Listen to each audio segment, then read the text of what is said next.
Breaking news over the last day or so. Breaking news. Steam has revealed new pricing for the Steam Decks. Pricing for the 1 terabyte OLED has gone from $649 to $949. The 512 gig OLED variant has gone from $549 to $789. They also still out of stock. I think the rumor was, I didn't see confirmation of it because I bought an OLED Steam Deck, whatever it was, a year ago, 2 years ago, whenever they dropped.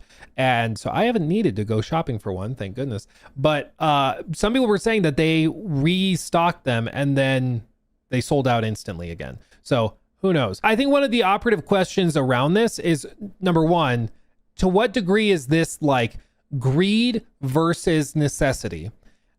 Just to not lose money on it. And then also, how does this affect the Steam machine? And for me, I want to be clear, like if Steam could avoid doing this, I think they would avoid doing it. Like there are some instances of companies that are taking advantage, certainly, of like inflation and the RAM crisis, and they are starting to increase the cost of things even when they don't really need to. Like PlayStation raising the cost of PlayStation Plus. You're going to tell me that's because of RAM shortages? It's an online subscription. You like what? Like, let's be honest. And they already have been raising prices. Like, come on now. That to me is greed. That's them just cranking the dial because they can. Same with like a Netflix, raising the subscription price. I'm like, I don't think we needed to. I think you're just trying to make big number go bigger, right? With this though, it's specifically tied to hardware. Now, I was thinking through this. I saw this news break and I was on my gaming laptop, may or may not have been playing Kerbal Space Program. I still can't land on Mars. I don't know what's wrong with me. It's killing me, but that's a story for a separate time. And when I saw this, I was on my gaming laptop and I was like, oh, actually, let me think of hardware. Because I did a hardware upgrade to my gaming laptop a year ago, a year and a half ago. I think it was January of 25 is when I did it.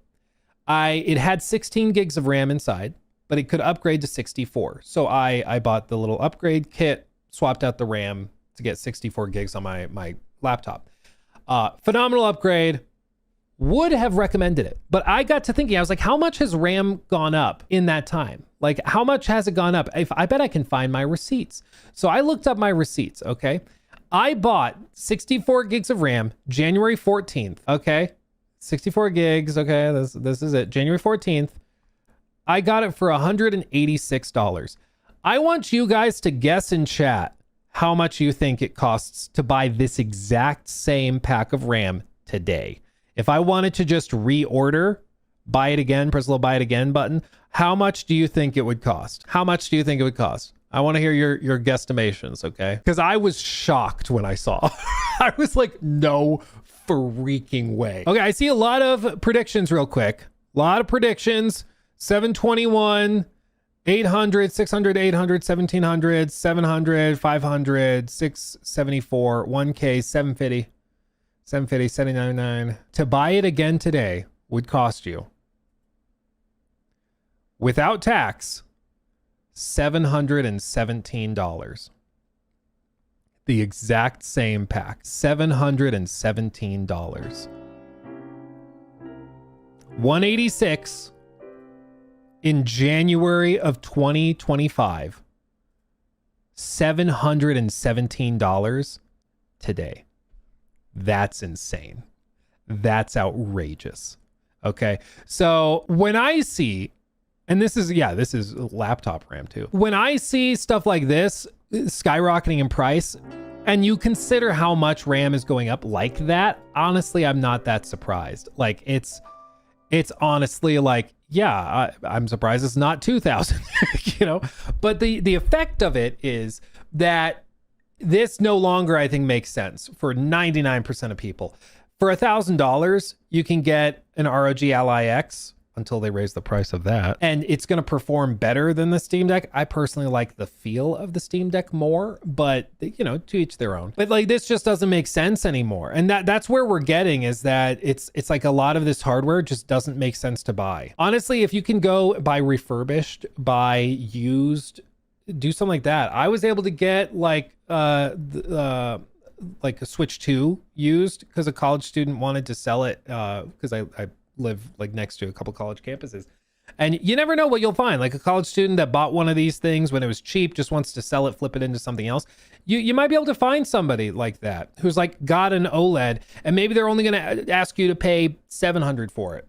You know, yeah, it's used for $700 and they paid $650 or whatever it was, $650 for it. But that could still, you know, leave you ahead of where you would be if you really needed the hardware. I just think like buying brand new hardware for most people now is it just doesn't really make sense. It just doesn't.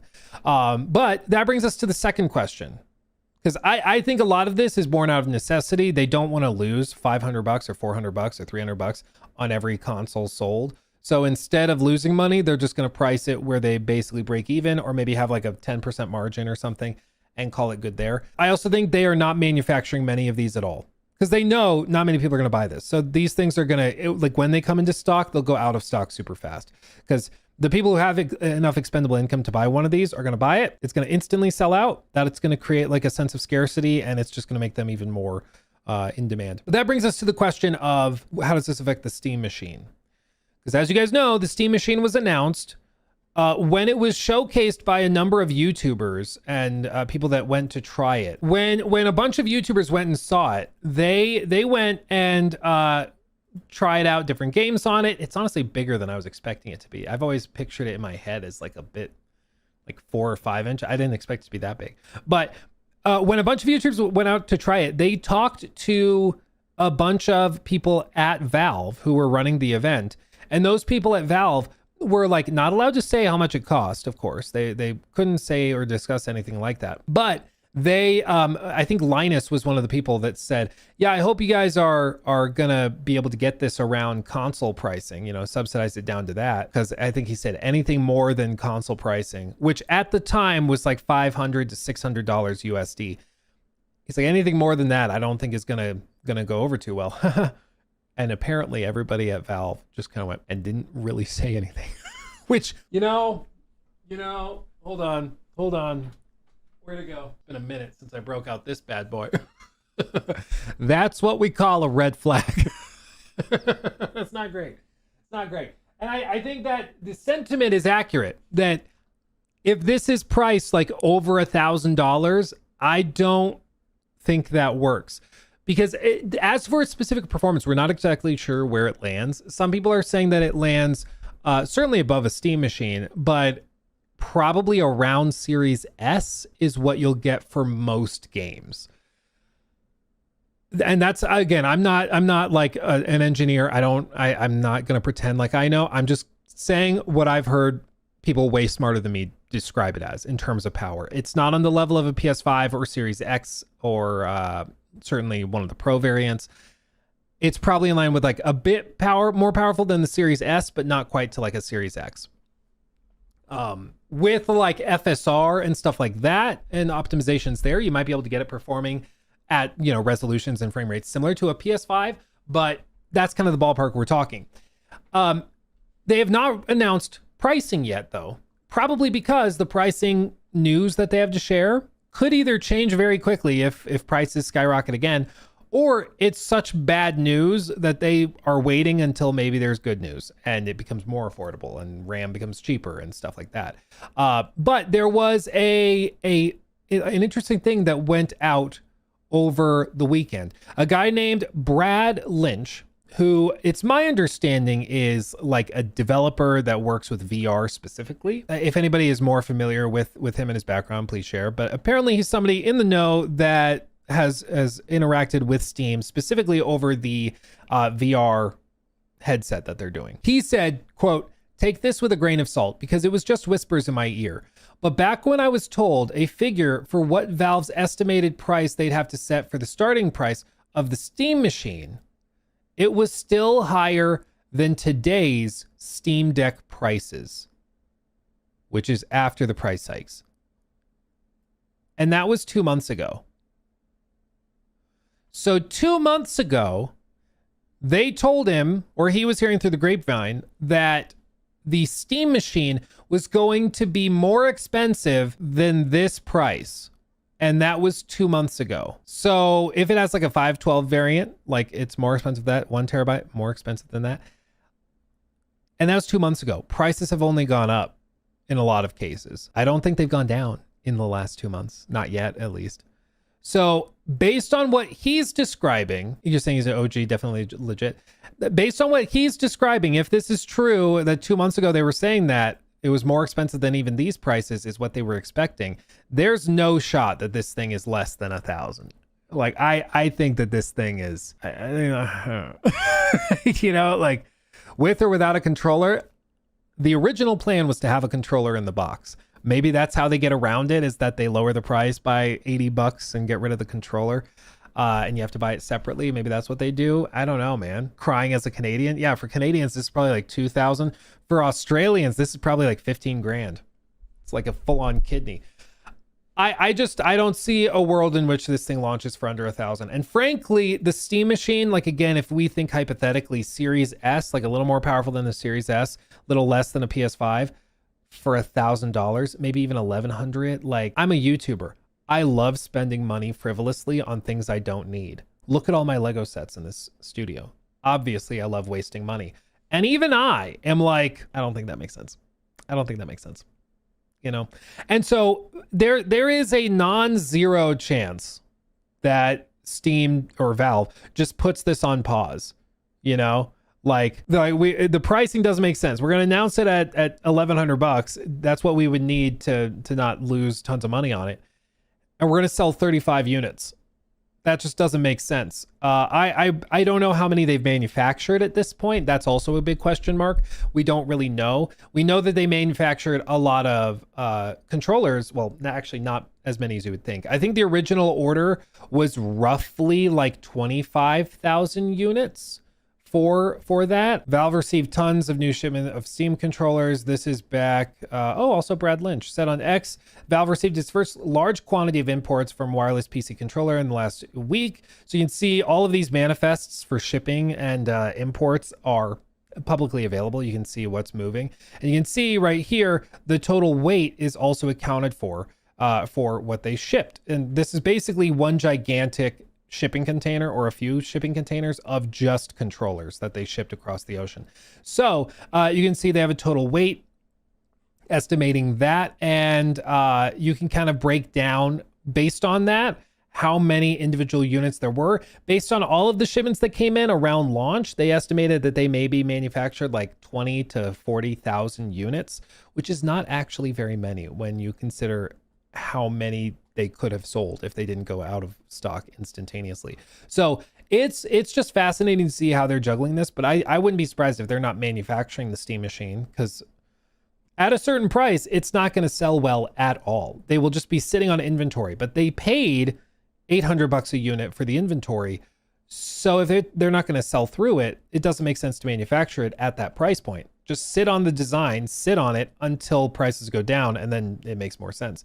The difficulty is that there's no clear runway or expectation of when this abates.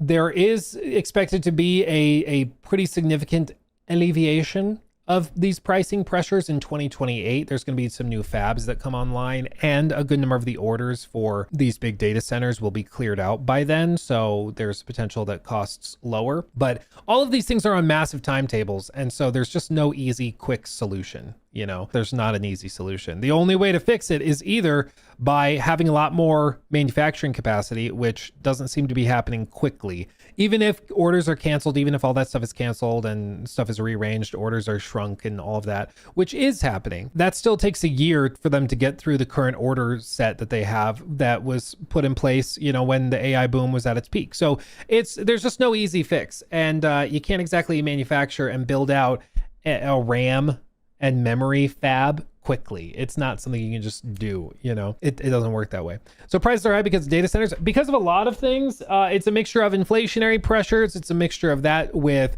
the fact that there's only so many manufacturers of like microprocessors, of memory chips and modules in the world. And right now, the people who are paying the most for memory and for microprocessors and things are the big boys, the behemoths. Microsoft, OpenAI, they're spending tons. NVIDIA spending tons. Like, and if you are a manufacturer, you're going to go and make stuff for NVIDIA. You're going to make stuff for Microsoft or Apple, as opposed to like a small run of a gaming handheld device. Why would you spend and shut down your fabrication to do stuff for them when you can do it for the big guys? So that just drives up costs. You know, it's basic supply and demand. Demand is crazy high, so the cost goes up because the supply is pretty much the same. And there's not much you can do about that. Either you lower the demand or you increase the supply. Increasing supply takes years because you have to build more fabrication, plants. And decreasing demand, you can do that, but it takes years for you to cycle through your order catalog or order log and get caught up. So there's just not an easy fix for it. It's nothing you can do. So what are you going to do? It's really going to complicate, though, the next generation of consoles. Now, here's the kind of elephant in the room with all of this, though. It's kind of weird to say, weird to talk about. One of the reasons why the US stock market continues to climb is because, like, customer behaviors don't make sense right now. They shouldn't be reflecting the way that they do, okay? I think all of us feel as though the market is bad, as though costs are insane, as though, like, we feel all of these things. And yet the stock market keeps chugging along. Back in April, there was a dip. Back, April of last year, there's a big dip, as you can see there. But we keep on chugging. And a lot of it is just simply because people keep spending money. Like, that's what's insane to me, is that we see all of these reports on, like, cost of living has skyrocketed, cost of food, cost of housing, and all of that is true. But people are still putting their brand new iPhone 16, 17, whatever they're on now, on Klarna, and they're still financing DoorDash, and they're still spending crazy amounts of money. So even though we look at this and this seems insane, they're still going and selling out. And it makes me wonder, like, start of next generation, they launched the PlayStation 6 at $900. Spending debt, not money? Well, that sounds like tomorrow's problem. That's how most people are thinking about it. They're like, yeah, costs are expensive now, so I'll just put it on credit now and I'll deal with it later. That might work today, but when you run out of credit or, the creditors come knocking, you're going to be in trouble. The question is, when does that bubble pop? When do people run out of credit? When do people run out of this or that? I genuinely am not sure. I don't know what the data suggests, but you'd have to think at some point the gravy train ends, right? But I would not be surprised if, like, when the PlayStation 6 launches, the next Xbox consoles launch, I would not be surprised if they launch them and it's, like, literally advertised as $9.99.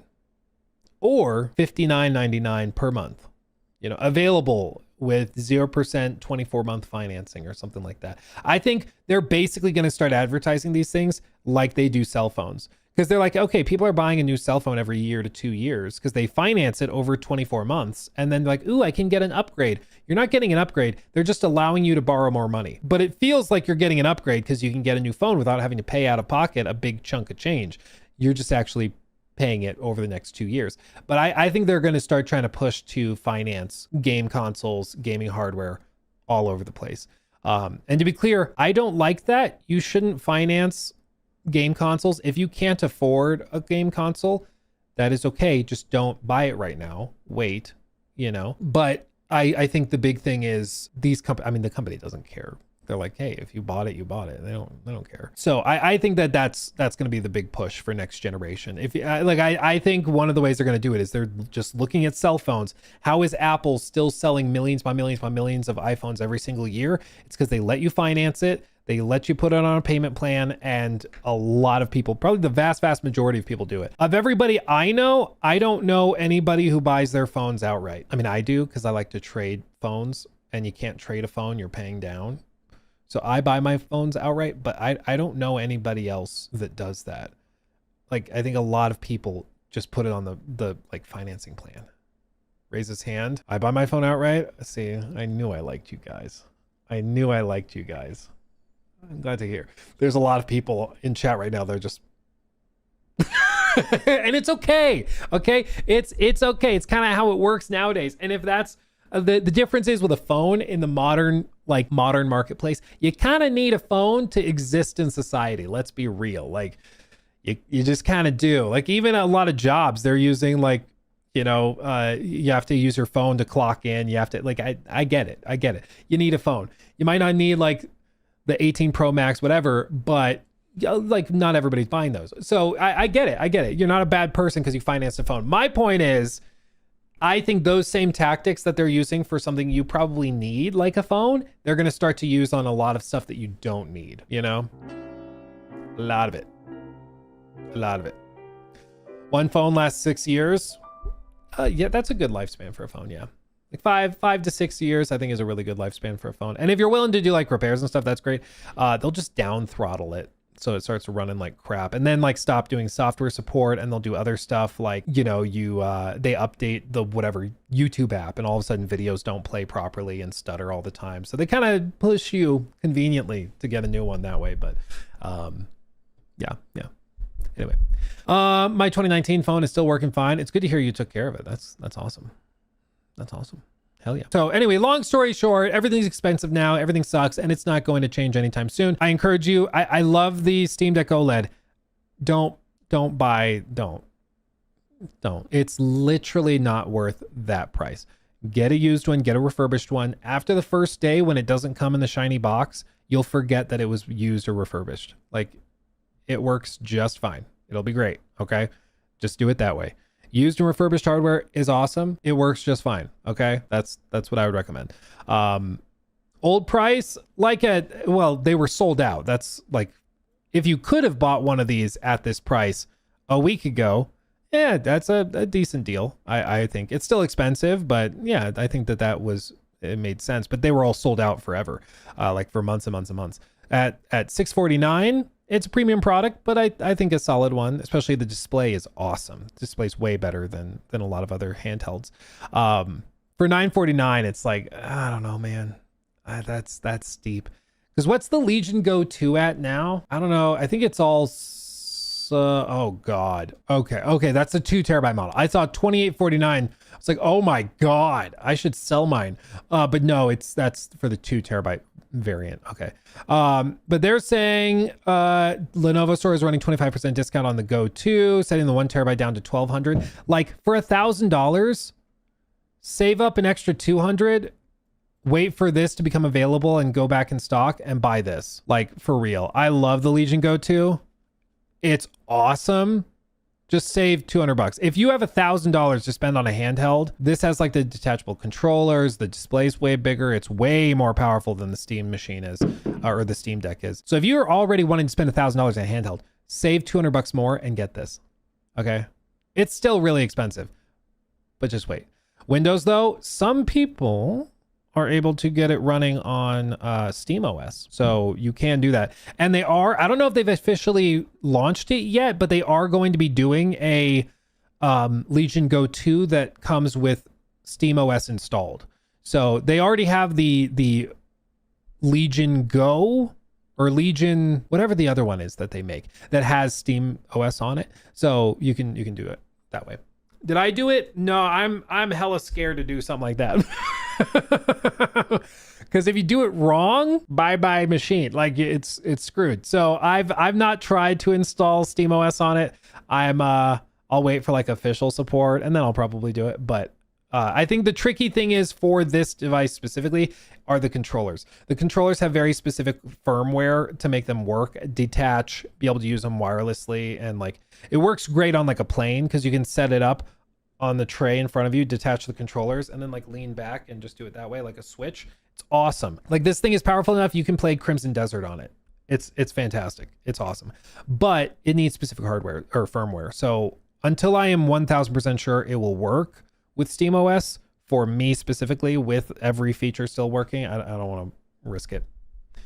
It also is really nice. It has a fingerprint sensor. So if you want to lock it to log in, you just have the fingerprint sensor on the top. It's pretty cool. It is a space heater though. It's insane. It's thick. It's like that thick and it gets going. It's good. It's awesome though. Do you prefer the Ally 2 or the Legion Go 2? I don't own an Ally X, but I own the Legion Go 2. I have held and tried the Ally X. Personally, I prefer the Legion Go 2. I really like the like detachable controllers. I'm one of those guys, I don't know what it is about my hands. Do any of you guys have this where you play with a handheld device and your pinkies go numb? My pinkies go numb on like the Switch.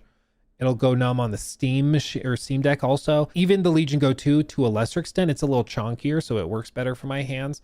But being able to just detach the controllers works awesome. Yes, dude. Okay, I'm not alone. Yeah, dude, my pinkies go numb. It's weird, but they go numb, and then I'm like, okay, I gotta set it down, like roll it out. It's weird. You're weak. If only I had lady hands, then it'd work better. No, doctor. Just doctor. Go to a doctor. Go right now.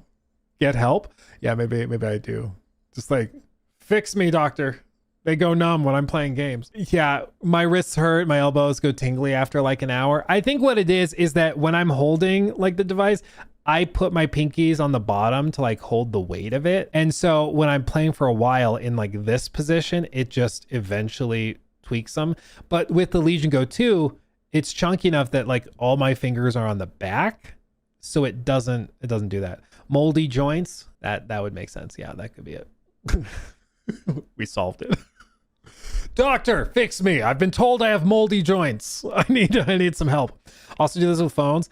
Yeah, that's also my thing. It's actually one of the reasons why I love the Fold 7 that I have, because it is so thin and light when you like open it up that even if you put your pinkies at the bottom as like the brace to hold it, it's so light and thin that it like distributes the weight properly. It's like really, really, really nice. I don't know if I'll ever be able to go back, frankly. I love it.